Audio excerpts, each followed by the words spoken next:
Man of Steel is the latest reboot of a movie and TV franchise going back more than 60 years. Henry Cavill is the 7th actor in the role of Superman. What's the S stand for?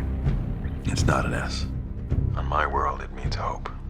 Well, here it's an S. How about super?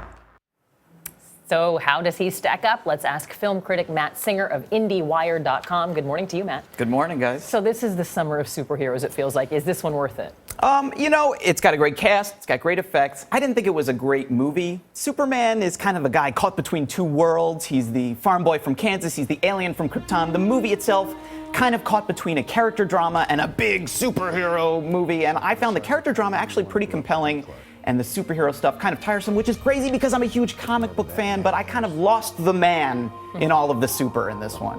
What about Henry Cavill himself? I know we have a colleague here at work who came into my office yesterday all aflutter over Henry Cavill. She shall remain nameless, but... I second it. I don't know if there's any clips of him without his shirt to appease the flutterers here, but he's actually really good. I think he's a really great Superman and one of the best parts of the movie. Again, Superman is this kind of very conflicted guy. He's got to be both otherworldly and incredibly ordinary. And this guy pulls that off. When he's flying, he really does have that superheroic stature. And when he's sitting on a porch in Smallville, he kind of looks like a guy you could have gone to high school with. A guy who would have been more popular than you in high school, I admit.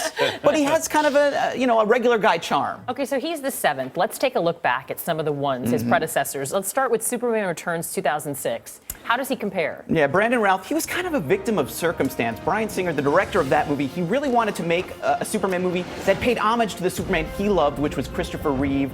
And so he made his Superman Returns as sort of a direct continuation of those previous movies.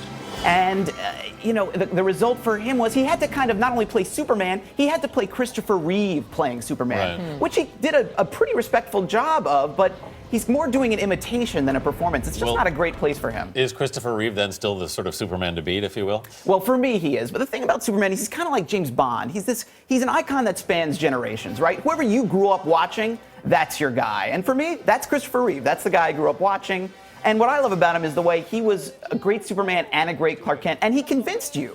That ridiculous thing. You take off the glasses, you futz with your hair a little, and nobody recognizes you. He actually convinced you with the posture, with the gestures, everything he did. He convinced you that people might actually think they're two different people. I think he's almost everyone I know's favorite. Let's talk about baby boomer icon George Reeves from the 1950s TV series. I see you nodding. Yes, well, what we have to remember about George Reeves is this is a guy who's being Superman before special effects, basically, before computer graphics, before green screens.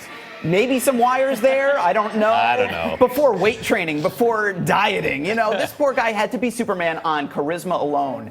And the thing is, he pulled it off. There is something that endures about that Superman, I think. It's something very moral. It may not be the most super of body, but maybe super of spirit. Do you have a favorite TV Superman? I grew up watching the Dean Cain one. I have kind of a soft spot for it. Not the greatest show. But, when you were 13 years old and watching it, there was something there. All right. George Reeves is great, too. Matt Singer, thank you so much for joining us today.